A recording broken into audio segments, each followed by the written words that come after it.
jam hiire mon bandiraɓe tedduɓe musidɓe sehilaɓe dingiral jamma bela yo Allah yurmo musidɗo men Diallis yafo ɗum kanko e dendagal maade julɓe foof. En garti ha hande jokkude ɗo yewtere nde gonnoɗen e dow mum tawi ko deftere musidɗo men Harouna Sy nde neri gurdam nulaɗo Allah Mouhammad yo jaam e kisal gone makko. tawi ha hande gonɗen koye wadde sarha o koye dow to gonɗen haalde taniraɓe nulaɗo holno ruhu o ummori to dow ha jippi ɗo mahoɗo hono annore teddude nde. En garino ha annabi Ibrahima eno matori suudu Kaaba ndu ko ɗon goppirnoɗen ko ɗon kadi jiɗɗen jokkude so Allah jaaɓi. ɓe dittima ɓe matima suudu Kaaba ndu nden ndu tolnima e diraji tati towendi Jibrilu addi hayre ɓalere nde lombindi e lobbudu suudu ndu banggue funnague rewo. ɗum ko beele hajjoɓe ɓe ina puɗɗoro ɗon bangugol mumen. suudu ndu ina ɓeta diraji nogasi ɗiɗi jaajendi e diraji capanɗe tati juutendi towendi ndi ene wona diraji jeenayyi. nden ɓe mbilani ndu suudu ndu anda no feewi e aduna he foof. arabe ɓe mbatti ummorade banggueji kala arde juurade ndu e wurtinde dewal annabi Ibrahima e Ismaila e tabritinde laamu Allah ngu. ko ɗum saabi lamɓe hewɓe kirino jogade ndu walla wandu noon. e ɓen lamɗo Yemen tawi ndi leydi ko leydi arabeɓe ɓiɓɓe babiraɓe mumen joomen suudu Kaaba ɓe. on lamɗo Yemen felliti arde ɓamde hayre ɓalere nde beele mandu nattu rewete beele ma suudu Kaaba ndu nattu rewete kadi rewannoɓe toon Allah ɓe beele ina mbatta arde Yemen juurade tawi nden hajjore njulagu mawgu ina yaada hen. nden on lamɗo fandima nokku o woni e ruggude jawɗele hajjafnaɓe ɓe woni makkanaɓe ɓe. dille kono ngu mawni makkanaɓe ɓe pelliti faloyade mo ene palonoyo koye mumen oɗo candallo. ɓe gummini kono kinde ɗe foof ndenti. horejo ngon kono wiyete ko Fihir ɗi Malik ko cuusɗo joom sembe ko ngal jambaragal addinimo wiyede Ɓuraysi tawi ɗum ko inde hettande e ngel kullel maayo ñaangel biyetengel e tubankore requin roquet te ko ɓi suudu rimɓe ndu firti koye iwdi Ismaïl o jeeya. nden haare waɗi barmuɓe e mayɓe keewi waali wuuro en ɓe pooli. mawɗo kono arnoɓe ɓe tawi ko lamɗo e hoore mum Assane Abdoul Kalal jagga habba tawi kadi jaggima ko ɓi Fihir ina wiye Ɗalib.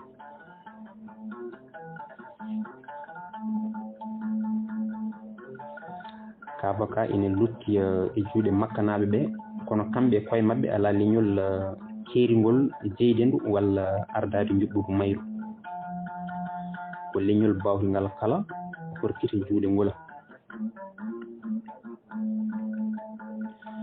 koye on saaha Ɓuraysi en gonti suudu timmudu hufndu gueɗe wuuro ɗe.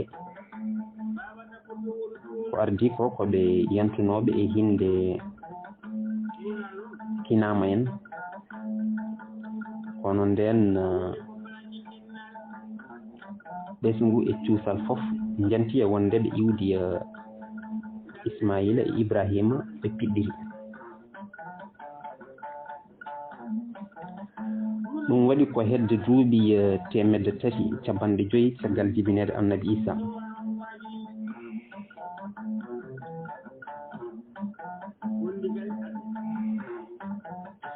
e to ɗen darnude lekki jiidigal tuggude e Ɓuraysi ha fay less mbasen yejjidde tan annore nde iwi e Fihir fayi e Galib on ne jokka rontinde nde.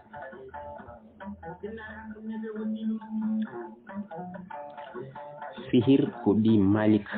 o ko ɓi Nadir ɓi Kinana ɓi Huzayma ɓi Mudrika ɓi Ilyas ɓi Mudar ɓi Muzar ɓi Muad ɓi Adnan tanum Ismaila on ko ɓi Ibrahima. eɗen paama annore nde pellima ha ɗo e Ɓuraysi tawi o saaha Makka arti e juuɗe ɓiɓɓe Ɓuraysi tawi ɓe ndenti koye tamande o Usay e o tuma gurdam fof ko tamoroje ko wona ɗum ko ma jiggoye Afrique Éthiopie walla Soudan walla Yemen walla bom to leydi Syrie. bandiraɓe fof ndentintu juuɗe tentina jawɗele mumen mbaɗa coggal njulaku gurdam nde wuro ne ko noon dental woni sembe ko gurdam leƴƴi e kinɗe walla bom leñol cemgol ngol sembe fof moɗara ɗum e haare e war hoore e o tuma sembina ko ndolagu ko ruggoji jamma e ñalawma ko wawi wara kala ɓuraɗo sembe wodat ɗo yenti e cuuɗi ɗiya yanta e ndu e suudu walla e nde hinde beele ina hisa ɗo kaaba ɗo to jeereji to diŋire to bangeji kala ko wostotoɓe ɓingu moƴƴagu cuusal e kaare siragal yaafade yurmade haqqollinde ngondandi kala leƴƴi keɓɗi famodirde ciifodiral jaam e kisal e nder ballodiral ɗum firti ko ɗen kinde kaɓata te bom sa dikkima hen landa a dañi bone gasi a naati e juuɗe saabu ɓeyna ɓeɓe ciifodiri ɓe garan janta e mabɓe wallude ɓe kala dufɗo ƴiƴam ala ko haali barɗo hoore ko joɓowo ƴiƴam so daɗi e yoftede hono ko golli ko e on jamanu feloyankagal maɓɓe hono miijoji maɓɓe e dawruɗi maɓɓe ko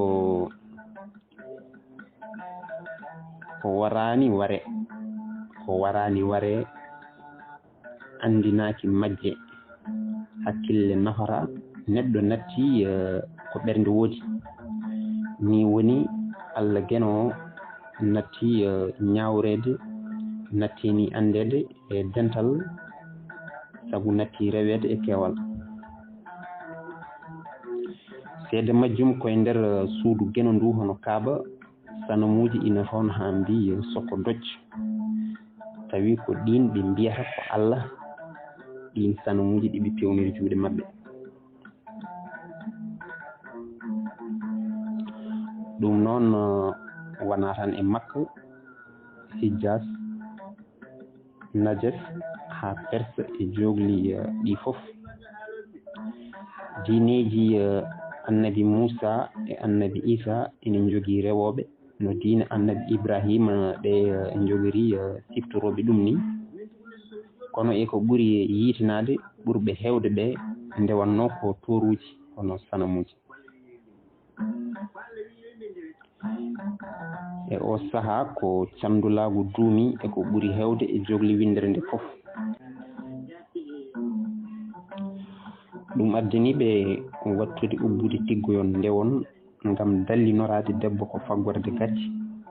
ɗon ɗo kañum heewi wonde sababu kareeli kewɗi tawi yahata ruggo culoytako resata ɓeyda galle te ene heewi fergiraɗe adda inde bonde ko wona ɗum ko heegeji njuminoma e aradeɓe makka e saraji mum ɗum kadi yanti hen hulde basal e ronkude dañde ko ene ñammina ɓen walla ɗin cigguji dewi to leydi Yaman e on jamanu ko Afrique naaɓe laami ɗum e coppinaɓe tawi ɓen ko julɓe rewannoɓe diina annabi Isa e o saaha wonani toon lamɗo Afrique o ko biyeteɗo Abraha tawi o e hoore mum jamfi on joɗaninoɗo laamu ngu wari ɗum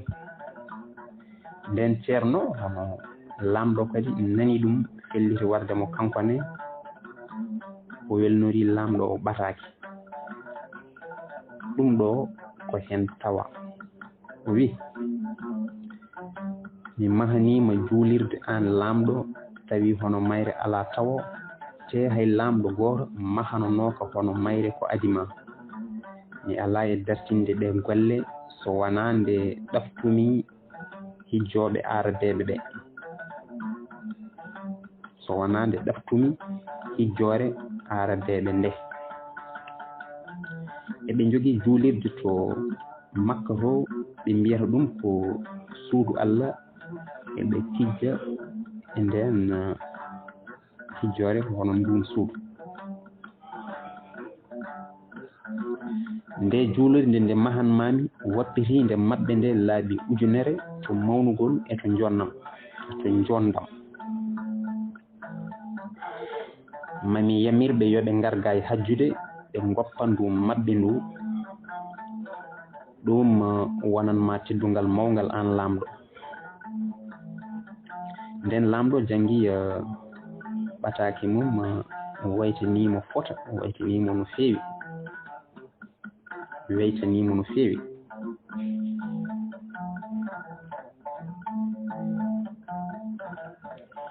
Abrahata adi wadde foof ko nulde yimɓe ɗiɗo yo gandin makkanaɓe ɓe wonde diine goni ko Yemen te yoɓe ngar hajjude en goto wara e lawol oye rutti Yemen habdoy ko yani ko Abrahata felliti arde kañum e hoore mum moñña suudu maɓɓe ndu nden ɓe pellittu arde hajjude to Yaman o addi konu makko ko ñiibi mawɗi molanaɗi moole tawi ɗi gummi ko Afrique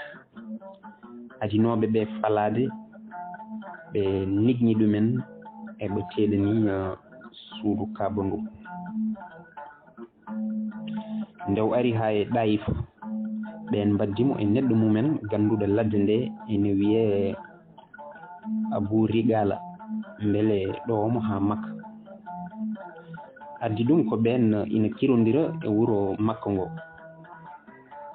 eɓe jogui sanam ene wiye Allat ko sanam wonani aynaɓe julankoɓe e danniyankoɓe ko rewete ko hayre ranere tawi ko sanam debbo fandare mabɓe ko so tawi suudu Kaaba ndu fusi ma wuuro mabɓe lomto Makka sanam o dowla ɓe dowlora hen eɓe ngara eɓe ndugga ɓe jani kisa e gueloɗi goto e hohoɓe Makka naaɓe ɓe ɓe jaggani ɗum fodde temedde ɗiɗi gueloɓe joom ɗin gueloɗi ko kam ardi suudu Kaaba ndu ɓundu ndu e hijjore nde kanko woni mawɗo Ɓuraysi en kala on joom gueloɗi ko joom mbaadi e daraja e cuusal so eɗen teski Abdou Manaf ko ɓi Ɓusay tawi o Ɓusay inde mum deftere ko Jeydi walla Zeydi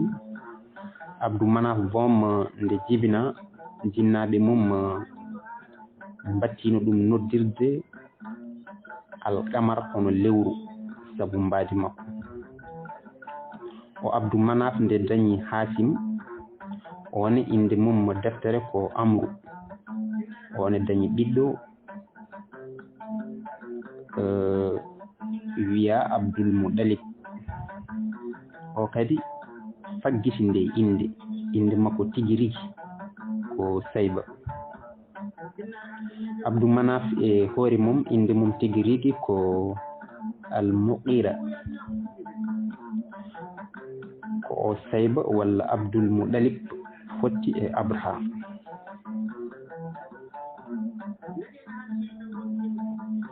E to ɗen dartindade e ki lekki jiidigal ɓesngu Ɓuraysi tawi kamen kala ko iwdi fihir ɗo firti ko Ɓuraysi en.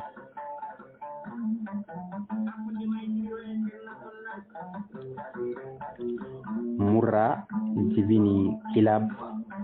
on jibini Usay, on jibini Abdou Manaf, o jibini Hasim, on jibini Abdul Muttalib, on jibini Abdullahi, on jibini Muhammad no jame kisal ngone makko. Pamen Abdou Manaf Abdul Uzza jiidi baba. Abdul Uzza jibini Asad tanum Hadiza. Abdou Manaf jibini Hasim tanum Abdullahi ba mum nulaɗo Allah o. E Abdou Manaf kadi jibini Abdou Samsu ba mum Umayya tanum Abu Sufyan. Ko on kadi ko non kadi ko Umayya jibini Abdul As, o jibini ba mum Usman bi Affan. Ma en garto e mabbe so Allah jaɓi. Caggal nde Abraha jaggi geloɗi ɗi, Makka naaɓe mbasi ɓe mbaɗi bafu majji. Holi ko foti waɗede, sikki ala ɓalejo Yemen najo o ko joom sembe, ñiibi mum ko cimbolindi. Holi feere Abdul Muttalib wiɓe so ari natten ndeejon. Mbatu ngu banno ko to galle batirɗo ɗo Dar en Naduwa. O galle koye saha taniɓe Usay o maha. Ko o Usay yuɓɓini ngurdam Ɓuraysi en dam, kanko wemtiniɓe fecciɓe e golle ngurdam, kanko fuɗɗi mahanteje tabitoje ɗe. O fuɗɗi batirde nde tawi mo dañani duuɓi 4 tawtortaki.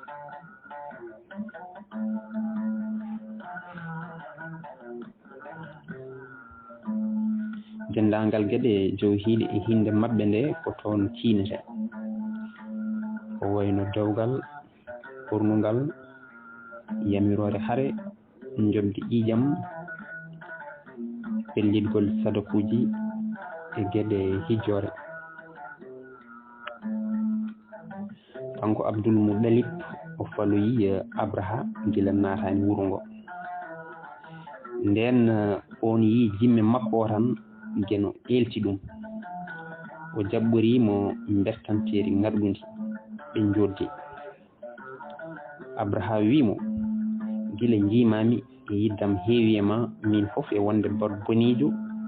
te mbiɗa jorti ko en habdiɓe, kono dey a ari haala hujja ma. Abdul Muttalib jaabimo wimo mi nani garangal ma e nokku he e ko adduma. Mi nani kadi a jaggi temedde ɗiɗi e geloɗi am, ko ɗi noon garmi namdade ma, kono suudu Allah ndu ma Allah dandan ɗum hoore mum. Ɗon tan Abraha muga kawis, o wi a nattata hawdemi, mbiɗa ari fusde juulirde mon, ala ko goytotoɗa so wona geloɗi ma. Ni woni geloɗi ɗi palta tanum nelaɗo lonci lawol hooti. Nden o naati wuro ngo, o wiɓe hay goto woto eto falade Abraha. Eɗen poti hawede holto o majjuɗo keefeero dañingo miijo, holi boom no ardi e makko siftorde. geno ina woodi te ko cembulindo bawɗo falade o Abrahata garduɗo e ñiibi molanaɗi moole te kanko woni mawɗo majji boom. Kanko Abrahata ko kanko woni mawɗo majji, kanko woni mawɗo majjuɓe boom.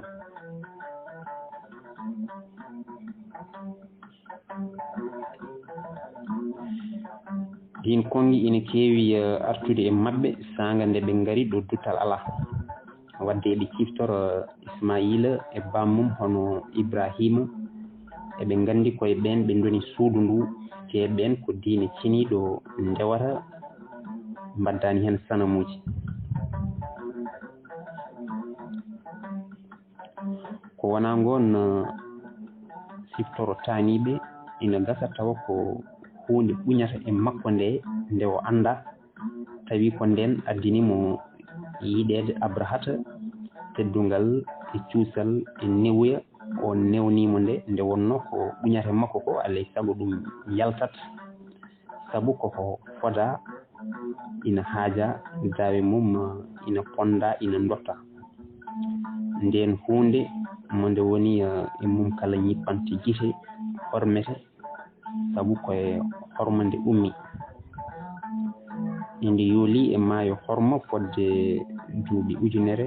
ha hurumo woni e mayre nder mayre e bowal mayre fof ko ɗum gurɗum e makko woni ko yejjitani te yejjitta geno nde wonno ɗum sengta koye sewnde yurmede on Abdul Muttalib jibina ko wuro Yatrib bange rewo Makka. Eɗen gandi Al Muttalib Abdul Samsu e Nawfal jiidi baba goto te ko Hasim ardi leñol Quraysi ngol. Hasim noon leeli dañde nde o dañi ɓiɗɗo ɗo Yatrib ɗo tawi ko hubni ko fonno wurde maton kono geno rokkimo e ngal dewgal ɓiɗɗo wiya Sayba ɓoyani o sanki nden ɓiɗɗo woni sukajo timmuɗo o watti fitorade becce ko Quraysiyanke ko ɗum addinimo feñde miñum bam makko hono miñum bam makko hono Al Muttalib addoyimo nden on namdama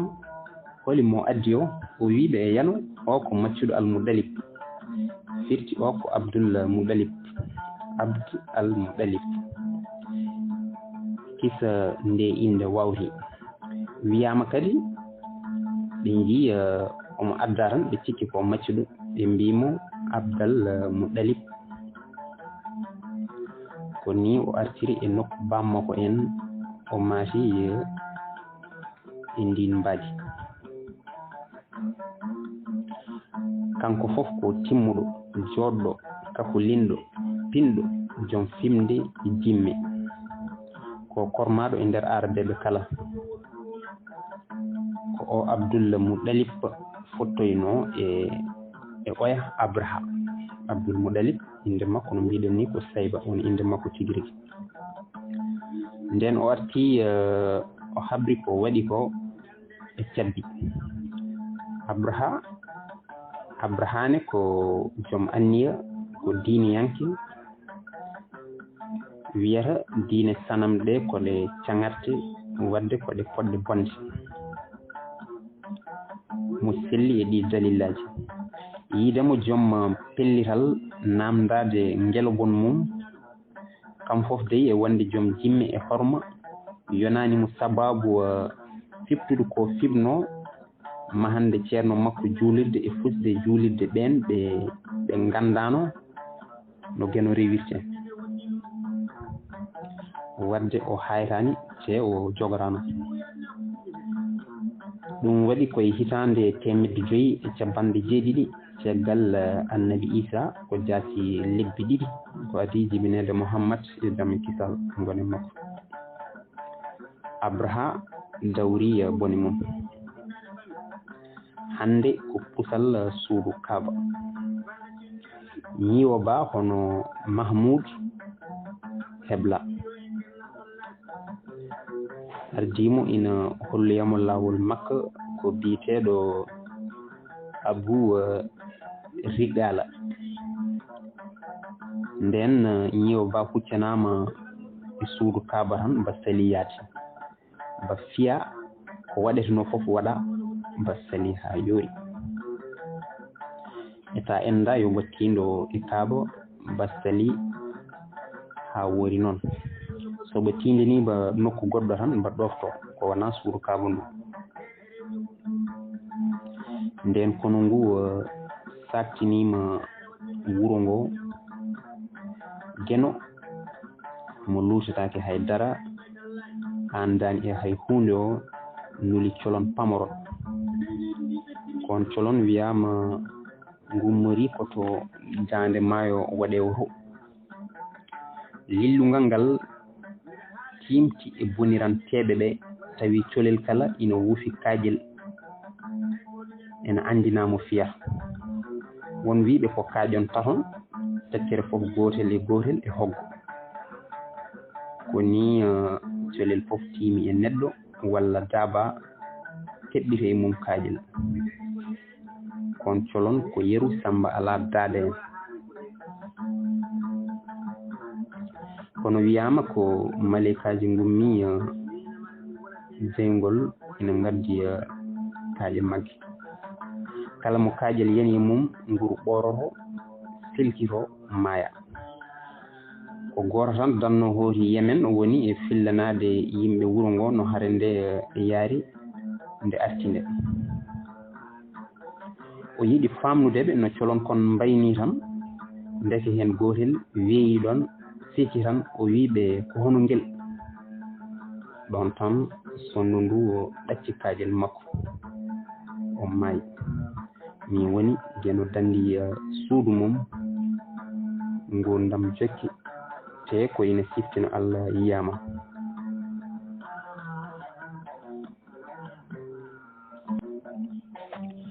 Abdul Mudalib to ñaaginoma Allah yo watmo ɓesɗo rokkamo ɓiɓɓe worɓe te so ɓe ngoni sappo ma war on sappo ɗijo walla o wat hen goto o weltinira Allah nde wonno ɓesnude worɓe ɓe ɓurno yidde nde tawno ko ɓen mbawi wallidde ɓe e golle ɓe jiiɗi gollande leñol mabɓe ɓen kadi gaddantuma hulede e hersede e yakorede e ɗam gurdam hanki ko kanko Allah holli e koyɗol ɗo ngaalu ɓesgu Ismaïla ngu ubbi tawi ko hinde Husa en ngubbuno ngun ngaalu nde pusgu ngu waɗata nde ko sondu ɓaleeri o yiyata ina wiɗo e on nokku nden woni no cile tati ni woni e astade o yiiti ngaalu ngu o asti ɓundu ndu o astiri ndu jam jam o fewniti suudu Allah ndu o fewni baafe ɗe o waɗi hen coktirɗe kanŋe nden o dañi ɓiɓɓe sappo worɓe o reerɗi poddeyel ngel nde wonno on wappitiɓe fof mbaadi moƴƴi e sembe e jimme e yiɗede tawi boom o innirima ko maccuɗo Allah hono Abdoullahi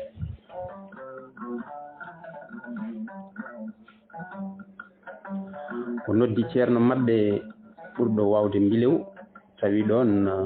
tawi ko ɗon e saare nde o holli ceerno hono bilejo o tiifande nde omo adanno Allah ma war goto e suhaɓe makko so Allah rokkimo suhaɓe sappo worɓe joni noon o dañi ɓe mbaɗi kuraji kono kura yanata tan koye Abdoullahi te on o ɓuuri yidde o fellitano siinude feere nde kono hohoɓe o fellitino siinude feere nde kono hohoɓe rendo ngo jaltinimo hen hulde haade ɗum wontude aada ɗum noon yo yiilo feere ko wona warti holi feere ngam wasde warde Abdoullahi village o huccodiroy e sanamal mawgal ngal to Kaboro. Nden on waɗi pehe mum e peeje longimo yaade e sanamuji goɗɗi ngam yilade feere. Sayba fayi Yatrib wuro ngo jibinago sanam ina hon gandaɗo jaɓanaɗo moɓe kooli. Nde o ardi e ɓiɗɗo ɓe mbaɗi kuraji. Kura o yani suho o firti koye on ware. Babo lomtini jelodi sappo. Kura wedda kadi yani suho o jelodi kadi ɓeyda sappo goɗɗi. Kura ina yana e suho o ha wonoyi jelodi temedere. Ko nden tan kura o yani e jelodi ɗi ɗin kirsa cakka suho o hono Abdoullahi Dadi. Fodde duuɓi capanɗe 4 caggal hari ñiibi nde Mouhammadou dañi duuɓi capanɗe 4 nulama. Allah tellini ɓurana ina siftina tawanoɓe ɓe ina andina ɓe tawanoka ɓe no hare nde yaruno. E simore ñiiwa temedere e 5 ɓiire yo Allah dandu en e Iblisa kuɗaɗo. E inde Allah jurumtero jurumdero jafotoɗo o. Beele a yiyano no joome dandiri, no joome waddiri e joom ñiiwa en. Beele o firtani feere mabɓe, o neldiɓe lillude colli ina berloɓe kaaƴe. O nandidiɓe e ñaayko ɗigguko. Allah gonɗi. Nde simore nde telli nde woni yimɓe hewɓe gonno ɗon e nder wuro makko ngo tawi ina tawano hare nde. Mbiɗen Abdoullahi Dadi wostodirama e temedere ngeloba. E o yonta ala mo foti timmude e ngardude. Ɗum hawani en nde wonno eɗen paami suuɗande nde. Suuɗinde nden ko gila e baba Adama gurɗo duuɓi 930 ha e Siisu kitale 912. Baba Adama mbiɗen ko duuɓi 930 ha e Siisu duuɓi 912. Ha e Idrissa kitale 905. ha e Nuhu kitale 995. ha e Ibrahima kitale 975. e Ismaila kitale 932. e Adnan ha Malik Bamum Fihir ha Usay ha Abdou Manaf ha Hasim ha ɗo e Sayba woni Abdoul Mouɗalib annore nde yettima ɗo Abdoullahi ɗo. Nde annore tagiranode tagoje ɗe kala rewna e maaje 12 ɗe nde rewa hen Allah nde yettima ɗoni foti feñje ɗo e mbaadi aade joom tew e ƴiƴam. Goto hen kala e ɓeeɗo ɓe nde annore nde rewi woni ngarduɗo cuusɗo pinɗo jimmiyanke e duttorɗo ñambateɗo beele jencugol gueɗe rendo. O Abdoullahi wiyama o fotata jibinede ko hedde 554 caggal Annabi Isa. E nde hitande ñiiwa hitande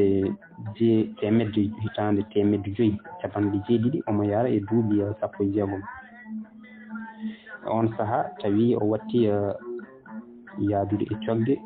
omo somoyo ha to leydi Siri. Waɗi saaha goto bammakko ɓamimo ɗo suudu Kaaba ɗo nde wonno ko nokku ɗo ɓe pottitta ko ɗon woni jayde kumpitoji e kumpitte fof ko ɗon woni jiriɗe mumen. artuɓe ɗanngal arɓe hajjude jimme kese bindaɗe dartoji pinal askoji ɗum kala ina haale tawi rewɓe ngarduɓe e wuri goppaka caggal jimme ɓurɗe lollude ko kode Umar al Gaysi eɗe woɓɓe waaɓe noon on Umar komo yonta 550 caggal Isa Abdullahi reggondiri e Sayba kono Abdul Mudalib ɓe loowi lawol suko debbo goto fali Abdullahi wi ɗum holi to tindiɗa Abdullahi jaabimo wi to babam farnimi to ɗum firti ko Abdullahi yama anda to farna kono debbo o gasnani haalde o jokki o wi Abdul o woni wiide Abdullahi kanko debbo o wi ar gondayam mi yenma temedere ngeloba kono ko bamma yennoma beele nguura ko kala ko bamma yenno beele nguura ko e on saha walla boom ha joni temedere ngeloba ko jawdi kewndi ha tengti noon e suka puɗɗoroɗo golle suka gorko o hawa pellital o suka debbo kono Abdullahi wimo e gonga mi wawa seftude babam ko won wiɓe o wi ko ndimagam jaɓata ɗum Abdullahi abbi mawɗo suka debbo wiyete ko ɓottila te o wona tuyaɗo Abdullahi saabu mbaadi walla cukako mum ɓottila ko miñum gandu mawɗo o tawi on gandal mum humpani hay goto on gandu ko julɗo ene rewi e diine Isa ko kanko andini ɓutila wonde nulaɗo Allah cakkitiɗo o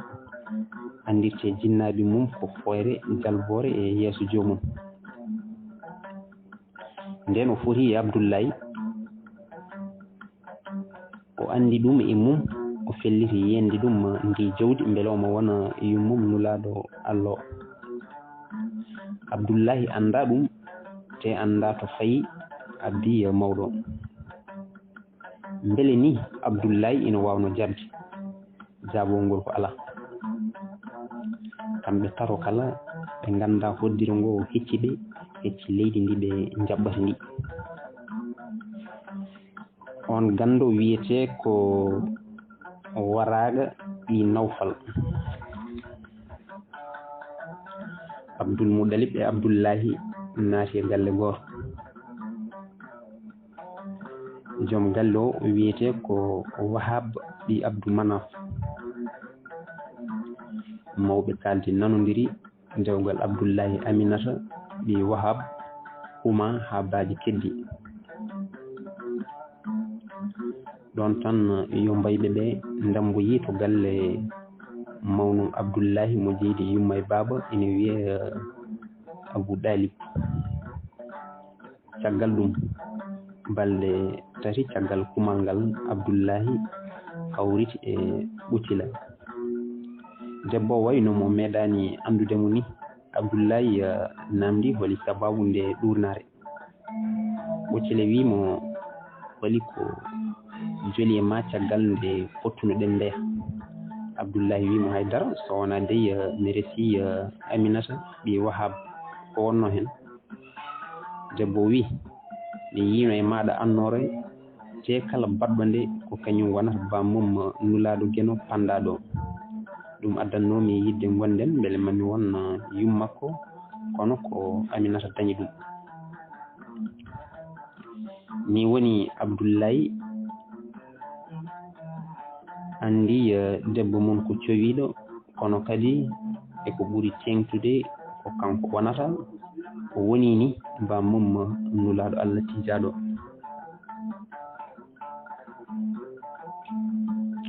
kono nena Aminata tini ɗum ko adi Abdullahi saabu o wi gila jammam gadano e dambordu malayka o hono Jibrilu ariyam wimi beele a tini ka cowiɗo ɓurɗo windere nde tinɗum. Abdoullahi heewi weytare e ɗamaw sabu dañde mo ɓiɗɗo ittowo gacce parnorɗo caggitorɗo tinateɗo nanateɗo gandeteɗo juɓɓinowo windere mo geno suɓani hoore mum. O soomi ɗum e nder makko o soomodi hen. O jokki ɗanle njulagu makko e ɗamaw waylo wayloji aduna mawɗi garoyoji. Gila jamma gadano hande o jibina lewru kala goto e ɓeeɗo nulaɓe Allah ina ara yewtude Aminata yewtira ɗum ɓure ɗe Allah rokki ɗiiko ɗe e deggodiral tawi neɗɗo hen foof manam kala hen nulaɗo ko kañum yewtatamo ha lewru ndu maaya. Baba Adama, 2 Sisu, 3 Nuhu, 4 Ibrahima, 5 Ismaila, 6 Dawuda, 7 Suleymani, 8 Musa, 9 Isa.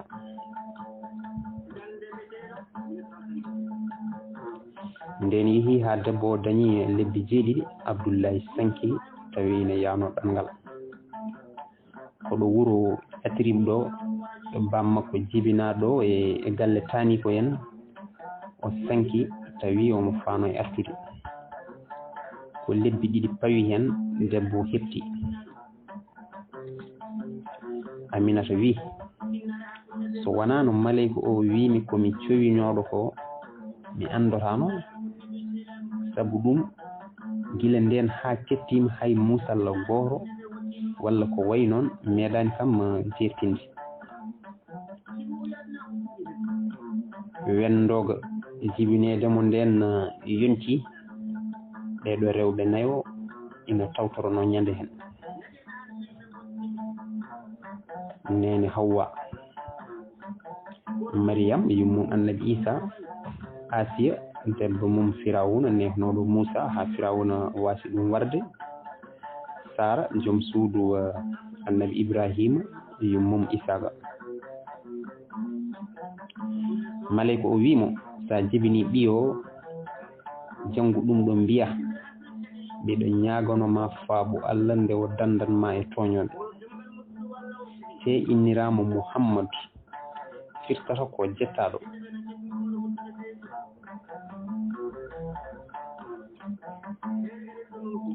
Ko jettaɗo e leydi e ndoguji hono asmanuji tawi ko nden inde woni e defte gadiɗe tellade ɗe. Nde o jibina ɓiɗɗo ardani e hay hunde wona ndiyam wona ƴiƴam. Te nden o saami tan o senni gotim faabu Allah. Ɗon tan foyre mawde sasni ummarade e makko kanko tiggo ha leydi Siri hawyi kuɓeje kanko Aminata. Nde o hoyni asaman o yi jasgal ngal ina nangi e koode. E on wendoga sanamuji windere nde fof junniti fodde 360 gonnoɗi tan e nder suudu Kaaba he kala pelɓodiri jari. Mawɗo sanamuji ɗi ko Hubal tawa ko ina lattini e leydi. Gonnoɗi dow caami, gonnoɗi jeygol ina kuɓɓa fodde duuɓi ujunere to leydi Perse en tawi meeɗano ñifede ifi. Sanamuji gonnoɗi e nder cuuɗi maɓɓe balduɗi e jewtirɗi ɗi tawa ina keli, ɗi tawa koye ina junniti. Geno koko faala andede o nuli ɓurɗo andudemo faade ɓurɓe majjudemo beele eɓe paamiramo oɗo mo ɓe jiyata o ɓe ɓadotira ɓe ɓadomo ɓe male. ngon wendogo woto lamɗo Perse en hoydi galle mum lamorɗo ina yani cukko makko hoydi on jamma kamne ngelo gon arabeɓe pooj kon ina ndidda ngeloɗi mabɓe timmuɗi te ɓurɗi hewde on lamɗo ko Hesro Gadano nden ɗum waɗi jamma ɓe pini ɓe kolliti pirtowo koyɗi o on ɗannini ɗum to leydi Yaman ko toon ceerno mum woni nde o haalani on gandu koyɗi Dowroy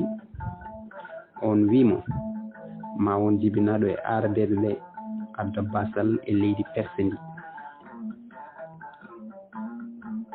ma nulaɗo Allah mo laamu mum e diine mum gonata e nder leydi Perse he jibine laamu Perse faati koye juuɗe on paaɗo e arde kono laamɗo Perse oɗo e 14 woɗɓe ma laamu Perse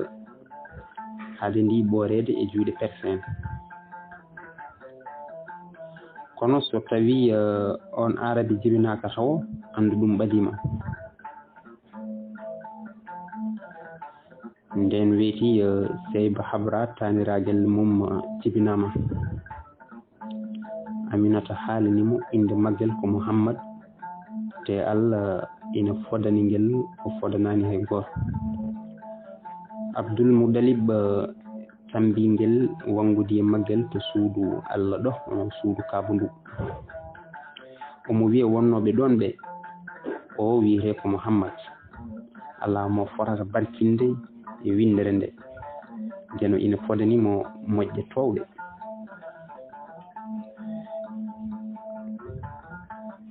wiyama o jibina ko subaka altine ina hawra e 12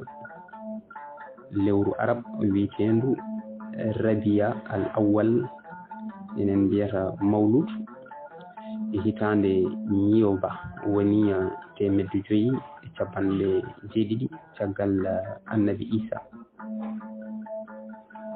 wiyama ko korɗo Abu Lahab ene wiya Suwayba adi moynindemo tawi on moynanino kadi Hamza kono e on tuma Makka naaɓe nehoyta tigguji mumen ko nguron dow nde wonno e nder wuro ngo ñabbuli kalkoji tigguji ina kewno e mum ko lebbi 4 tan kenno e ɓen dowriyankoɓe e arde Makka ina darta tigguji ko jiiro waɗete e nede tigguji ɗi nde wonno nawɗo ɓi gala fof wallitte e nguura nde wonno kadi eɓe cattirano nguura on tuma ni woni annore rewannode geno gila leydi ala ndogu hono asman ala hay tagore wotere wonde ala wawa wodde tawde koye mayre tagore nde kala timta wodna nde rewi geno hande hebbini jogli kala e yurmede geno no on muyrano ni joni noon nde gasni tellade nde somama e tew e ƴiƴam nde wonti walla wattama aade jeeroɗo memotoɗo kaldotoɗo nana faama jaabo nane faame baɗowo comti ñamowo jarowo ɓesnowo annore nde jibinama sonde arano geno andiraki wadde o rewetake o gonɗintake wadde o huletake joni noon andore nde nani ɗon e juuɗe jinnaɓe mum ina sooma e tekke ina muynine ina woni walla ina wayno no tigguyon kon fof mbayni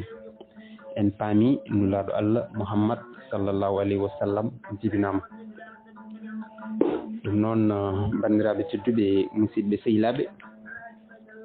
Allah jaram on jaram ɗo katten ha ñande wonde